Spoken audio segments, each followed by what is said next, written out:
try to address this with a KISS attitude. Keep it simple, stupid. There's a block of wood. So what do I do with it? Okay, and I try to keep my tools and everything simple.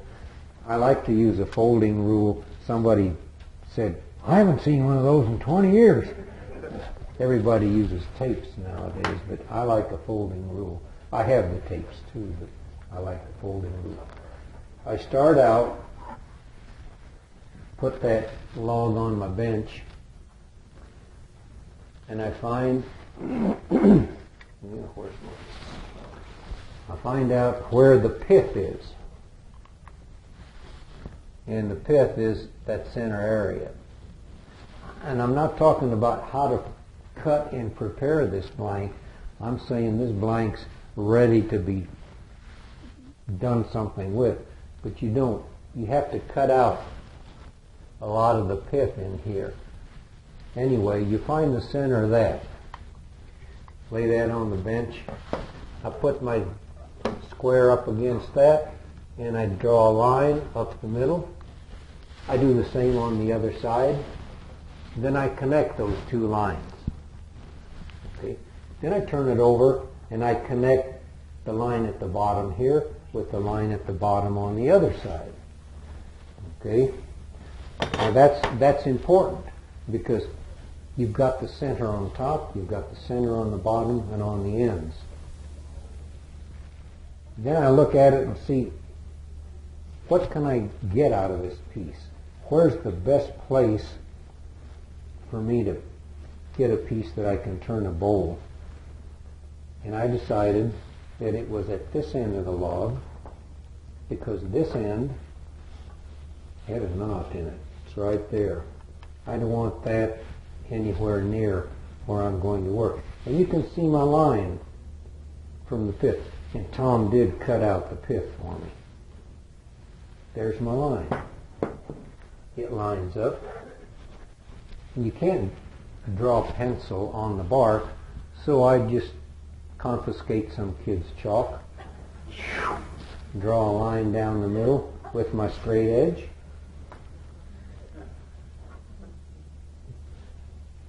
and I've got everything, and I know what I'm going to do. And I like to use cardboard discs to cut when I use my bandsaw.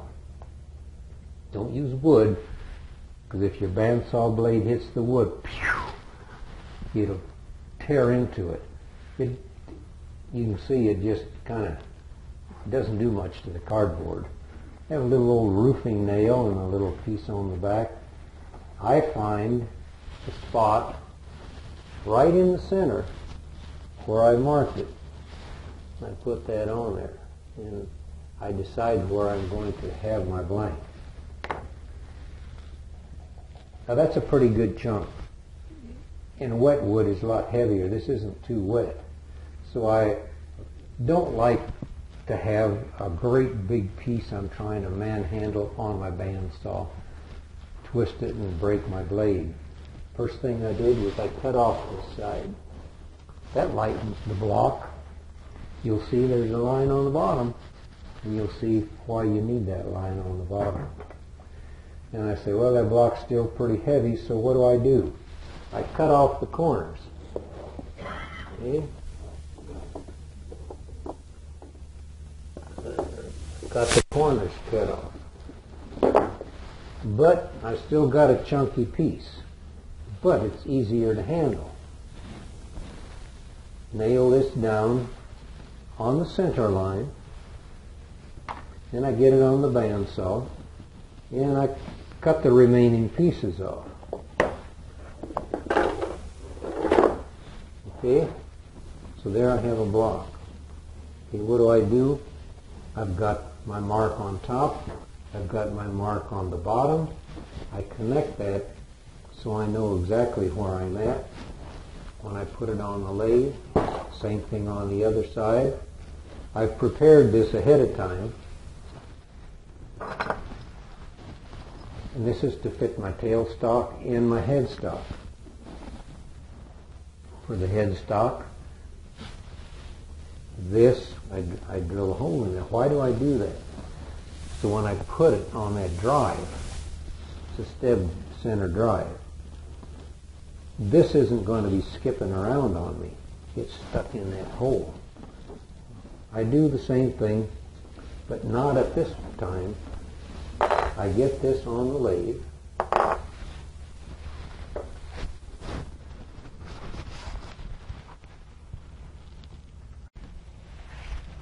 Then I bring the tail tailstock up, and I center it after I've measured and made a little mark in the center. But what I want to do at this time is to make sure that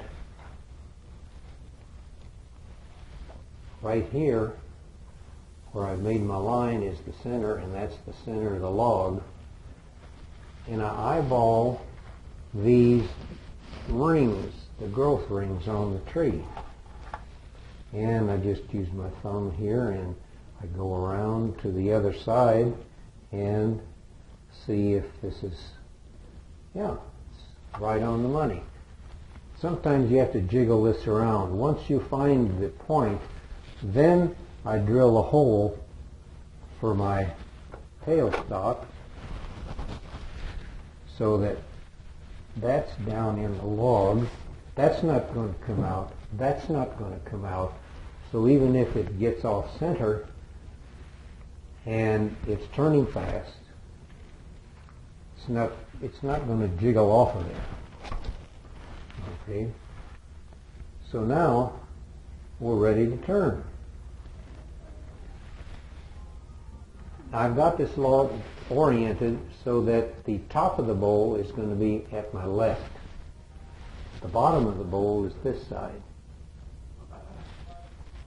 If you turn it around, instead of having a flat top bowl, you're going to have a bark bowl because I put my tenon on this side. Okay. I brought my own tool rest here because I like my nice smooth big tool rest to use. And this is a 10-inch. Okay.